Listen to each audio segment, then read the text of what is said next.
Microsoft ওয়ার্ডে অনেক সময় আমাদেরকে বিভিন্ন ধরনের ফর্ম তৈরি করতে হয়, যেমন অ্যাডমিশন ফর্ম থেকে শুরু করে বিভিন্ন ধরনের ফর্ম আমাদেরকে তৈরি করতে হয়।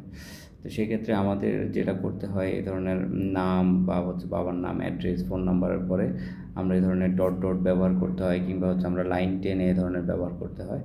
তো আমি এখানে যেভাবে করে রাখছি সেটা হচ্ছে যে সব কিছু সবগুলোর হচ্ছে লাইনগুলো সবগুলো একই সাথে একই অ্যালাইনে আছে, কিন্তু আমরা সেভাবে করতে পারি না। আমরা অনেক সময় কী করি, এই জিনিসটাকে এই সহজ জিনিসটা আমরা সহজভাবে না করে আমরা কী করি, এই ধরনের ডট ডট দিয়ে কিংবা হচ্ছে লাইন টেনে একটা একটা করে এভাবে করে আমরা করে থাকি। তাই আজকে আমি আপনাদেরকে দেখাবো কীভাবে সহজে এবং খুব কম সময়ে আপনি সবগুলা লাইন কিংবা ডট ডট আপনি একসাথে করতে পারবেন খুবই সহজে। এর জন্য আপনি যেগুলোতে আপনি লাইন দিতে চান, আপনি সবগুলো ডিটেলসকে আপনি সিলেক্ট করবেন। সিলেক্ট করার পর এখান থেকে আপনি এই প্যারাগ্রাফে যাবেন। এখানে প্যারাগ্রাফ লেখা আছে, প্যারাগ্রাফে যাবেন।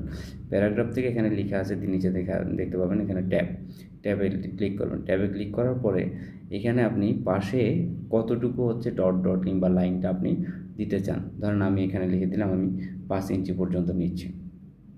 তারপরে এবার নিচে অপশানে এখানে দেখা যাচ্ছে, এখানে দেখতে পাবেন যে আপনি কি ডট ডট চান নাকি লাইন দিতে চান নাকি অন্য কিছু দিতে চান, এখানে দেওয়া আছে।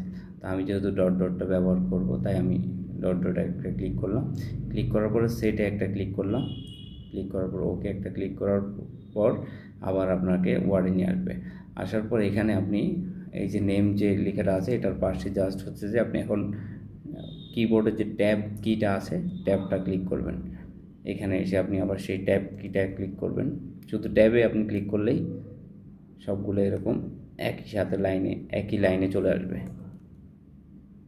এর জন্য আপনাকে কিছুই করতে হবে না, সবগুলোর লাইন ঠিক রেখে ঠিক একইভাবে এগুলো এইরকম করে চলে আসবে।